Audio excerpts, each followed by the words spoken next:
Hello and welcome. I want to talk in this video about the importance of male self-worth and its connection to work, and how the humanity of males are stripped away in the workplace, and the social controls forced on men to break them down into expendable commodities. On November 19th, 2010, on the west coast of New Zealand, there was a methane explosion in Pike River coal mine. 31 miners found themselves trapped in the mine. 2 got out alive. A second explosion occurred on the 24th of November, and the remaining 29 men were declared to be presumed dead. The bodies of the men, they've never been recovered. In investigations, they revealed a lack of training. They revealed hazardous work conditions, and repeated ongoing reports by miners to management of dangerous conditions in the mine. These warnings, they were routinely ignored, right up to the day of the explosion. And the company, it took shortcuts to meet time constraints, and blatantly ignored health and safety precautions. And the department, whose job it was to ensure Pike River was being compliant, ignored a wealth of evidence that Pike River was a death trap. And 29 men died in that explosion, and you would be hard-pressed to find one person, aside from family members, who could tell you the names of those men.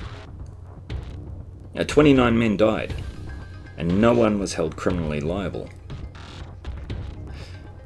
I'd paid close attention to people's reactions after the explosion, and the recurring viewpoint expressed by the public time and time again was that these men knew full well the risks, that they should have known better, it's on them.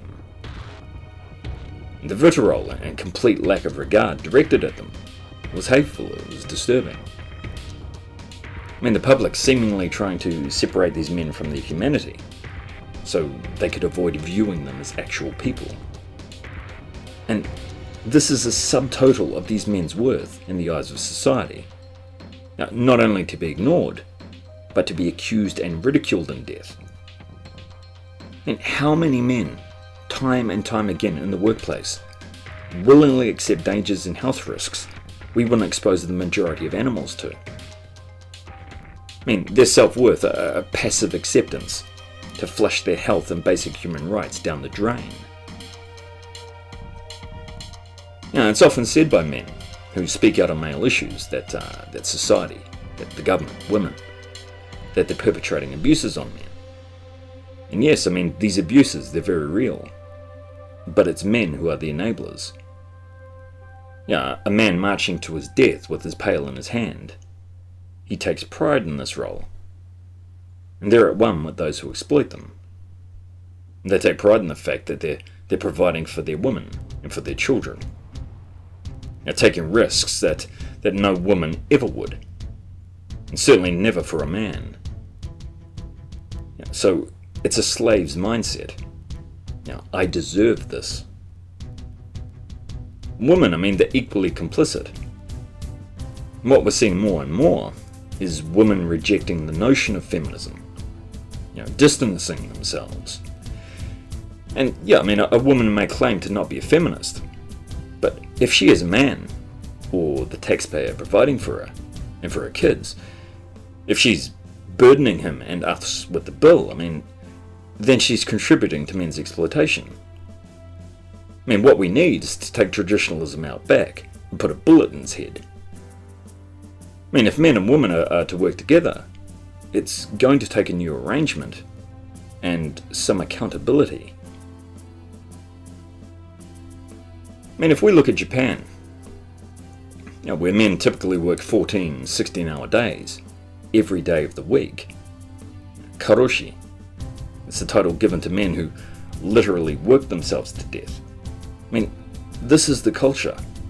Heart attacks, strokes, seizures. Karojisatsu, suicide due to overwork. But of course suicide, it's going to be widely underreported in Japan due to its stigma. So the numbers, they're going to be far higher. In karoshi, it's the breaking down of a man physically and psychologically over time. And of course, this is not unique to the East. I mean, American men, they've been noted to work more registered overtime than Japanese men. But off the books, it's believed the Japanese do more. And of course, the Japanese government, they've done the standard window dressing, stating they're addressing the issue with widespread reforms. But the expectation, it's still there. And men, they know full well that they're replaceable if they don't conform. But I mean, death from overwork, it's the extreme end of the spectrum. All the associated health conditions, they just go ignored. The clear message being that whatever you do, don't get sick. And suicides, I mean, suicides in Japan, they're increasing, especially among older workers. So the house, it always wins. And stress, it will get you one way or another. So men, they need to ask themselves, what's more important? Work or their health? And yes, I mean, both take effort. And I'd argue health is even harder to maintain. Anything preventative, it's always going to take more investment, more sacrifice. But a man will need to ask himself that question at some point. But typically, it's a case of too little, too late. And it seems for most men, it's far easier to take a bullet for a woman than it is to show himself some compassion. I've worked in a number of industries over the years, some with deplorable conditions. I mean, what men put up with, what's heaped on men?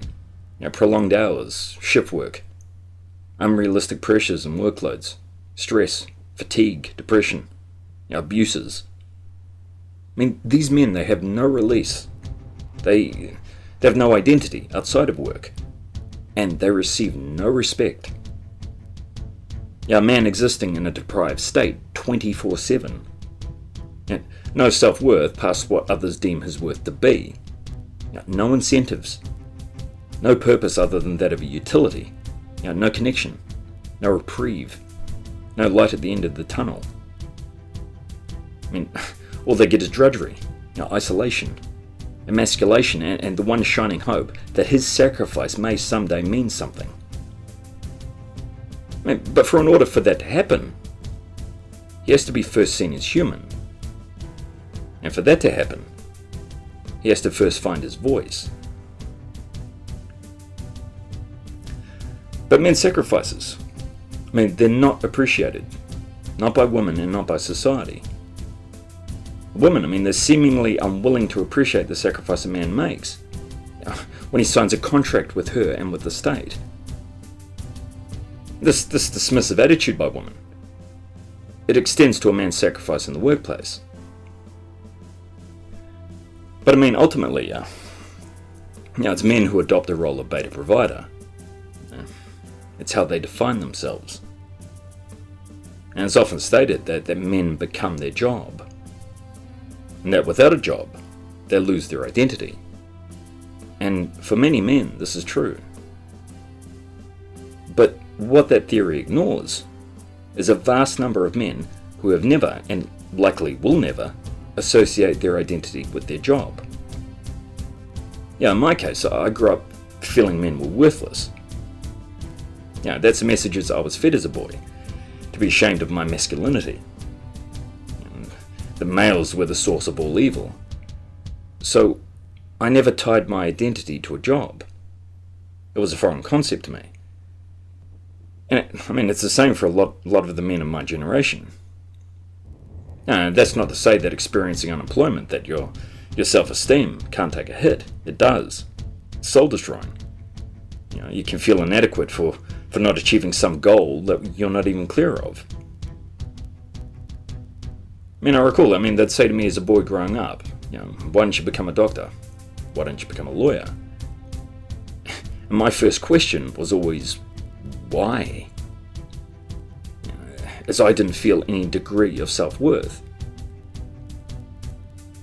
A lot of young men, they grow up with no ambition. They see their lives as worthless. Because, all they receive from society is hostility. And as a result, they see no point in interacting. So, I don't blame them for retreating. If your world is hostile, then your inner world will be hostile, while you become more and more marginalized as you're painted as a threat, or you're seen as unwanted. You can beat an animal with a stick, and it will either fight back or retreat. But there's only so much fight in the dog. And when you've internalized a dialogue, it's near impossible to see light at the end of the tunnel and feel any degree of self-esteem. And this is a reality for many young men today. We need to stop pointing the stick and actually reach out to them. Men and boys, they get fed the same message. That without gainful employment, you're a waste of space, you're not viable. So they turn inward, avoiding social contact. They feel a deep sense of shame. We always ask boys, what do you want to be when you grow up? But the question, it should be who, not what. And the common response from people is that men control the government, that men control society. Therefore, men are doing this to other men. But it's just a very pathetic deflection. Society was built on the backs of men. So trying to lay guilt on all males, thereby enabling yourself to avoid seeing men as human beings, is the reason why men are walking away. Men of prime working age, they're suffering unemployment at alarming rates. The economy, it's very sluggish. In technology, it's changing the landscape. And men, they're finding it hard to adapt. But really, corporations, they could cull a significant portion of their employees simply by introducing more automation. And the traditional male worker is being squeezed out by technology. But of course, by the same token, it's this technology that provides women and society with their creature comforts and their safety net. And it's men who maintain this technology. Those who advance society, and in turn, are ultimately the authors of our own fate. But bottom line, men are not disposable. Yet it's the only message that young boys hear, that their entire sex is worthless. But men, they're the majority of suicides in the workplace, and the majority of deaths from accident and work-related disease. Yet all reference to males in this regard is ignored, it's denied, it's deflected. You ask the majority of people, and they would state offhand that a man voluntarily chooses a dangerous occupation based on the salary, carrying with it a danger premium. But contrary to popular opinion, there is no premium for dangerous jobs. Most young men who enter these industries, they don't fully appreciate the risks. Or they're so indoctrinated that they feel it's a right of manhood to weather these risks. Really, how can a young man give informed consent if he's not fully aware of the dangers? Or if those dangers are routinely ignored by management? There's huge pressure for a young man to conform and accept these risks, especially in this economy. Of course, once he's in the door, it's no different than any other job for a man. The pressures and the expectations, they become more unrealistic, they become more dangerous. And it's the employer that's protected from liability in most cases, not the young man choking on methane 1,000 meters underground in the dark.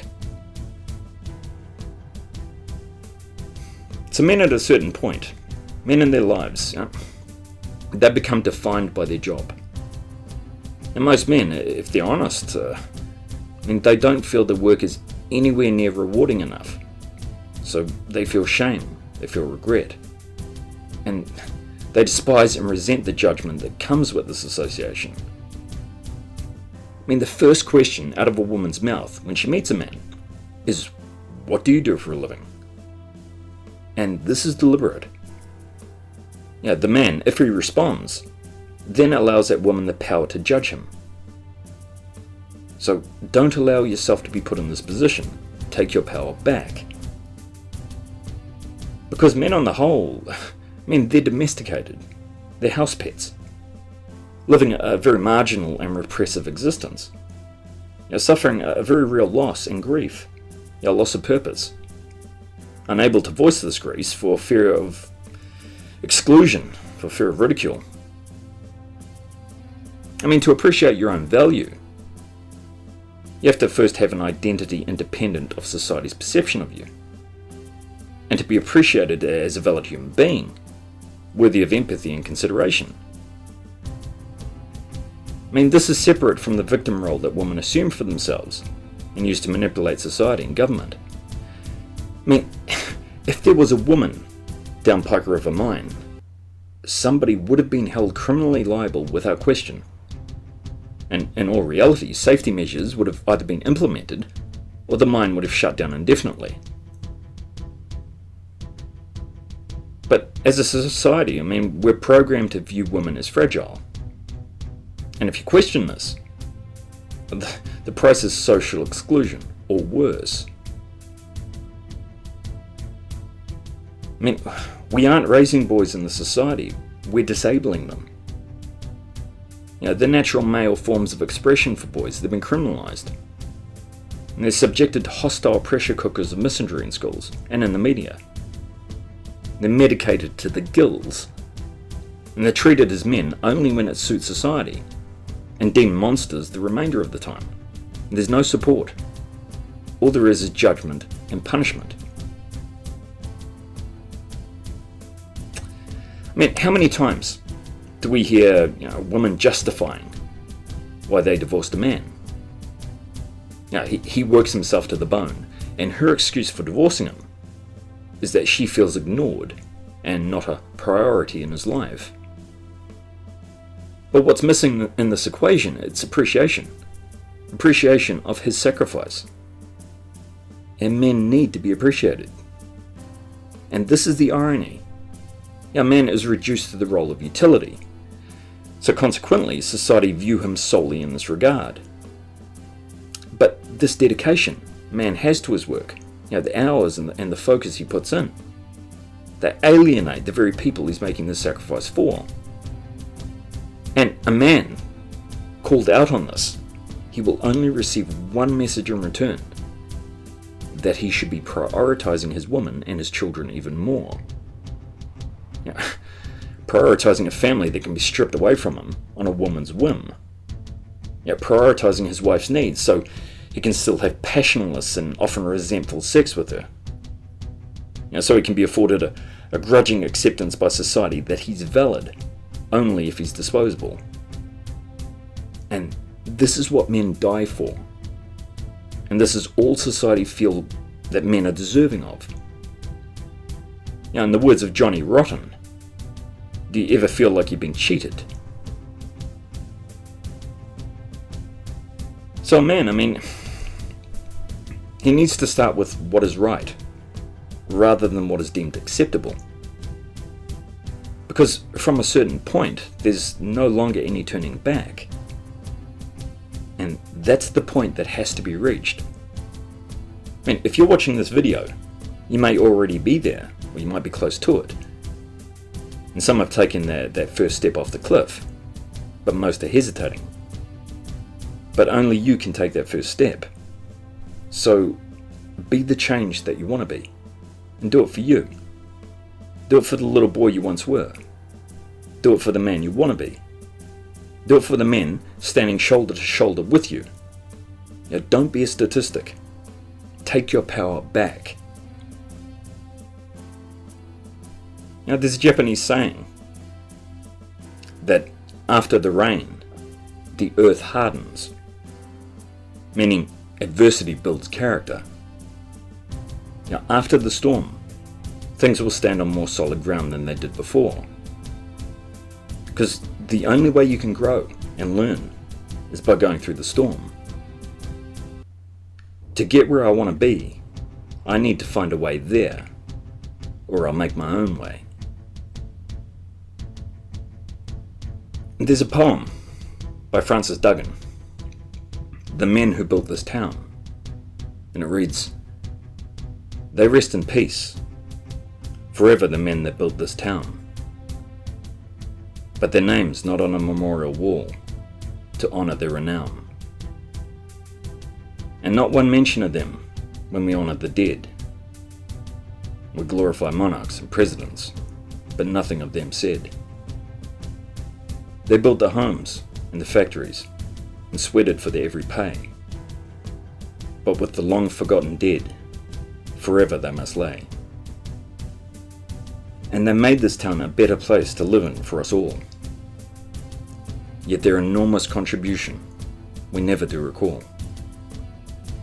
To the men who built this town, tonight my toasting glass I'll raise. And though others of them don't wish to hear, I feel obliged to sing their praise. There ought to be a Dead Workers' Day, to them a debt we owe.